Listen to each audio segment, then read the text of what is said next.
भगवान शिव का डमरू। एक प्रेरणादायक अद्भुत कहानी।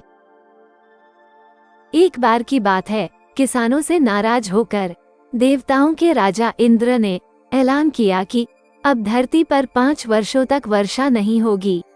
अतः उन्होंने किसानों से कहा, हे धरती के किसानों, अब धरती पर 5 वर्षों तक खेती नहीं कर पाएंगे, क्योंकि मैं वर्षा नहीं होने दूंगा।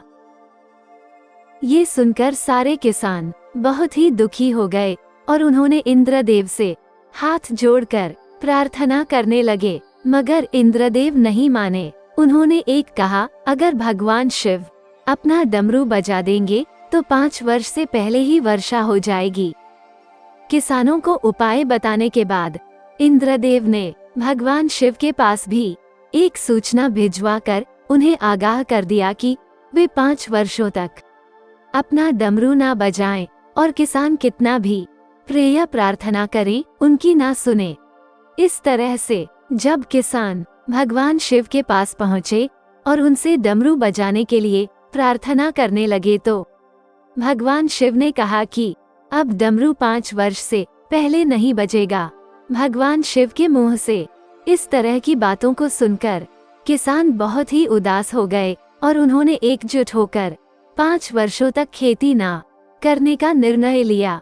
उन्हीं किसानों में से दीनू नाम का एक किसान था, जिसने अपनी खेती को करना नहीं छोड़ा। वह रोज अपने खेत में जुताई करता, उसमें बीज बोता और अपने खेतों में काम करता रहता था।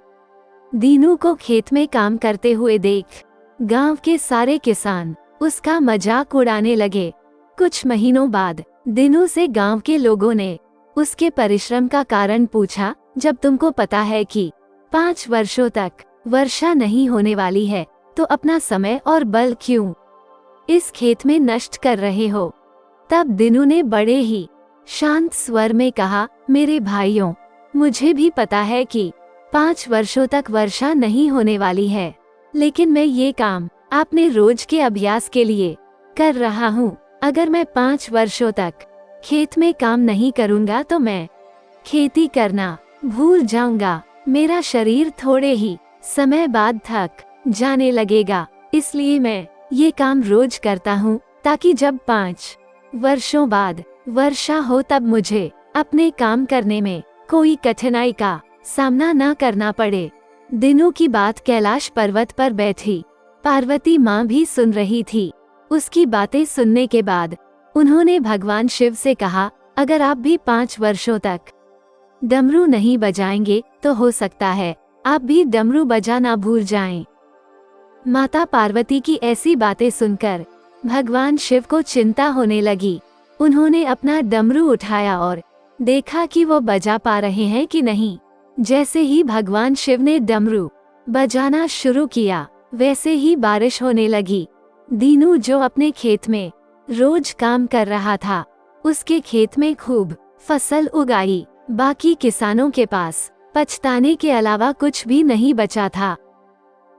इसी प्रकार मेरे दोस्तों, हमें भी भगवान के भजन संध्या में अपने इस शरीर को अभी से अभ्यास करते रहना चाहिए, क्योंकि जब हमारा शरीर बूढ़ा हो जाएगा तब अभ्यास न रहने के कारण हम भजन संध्या नहीं कर पाएंगे।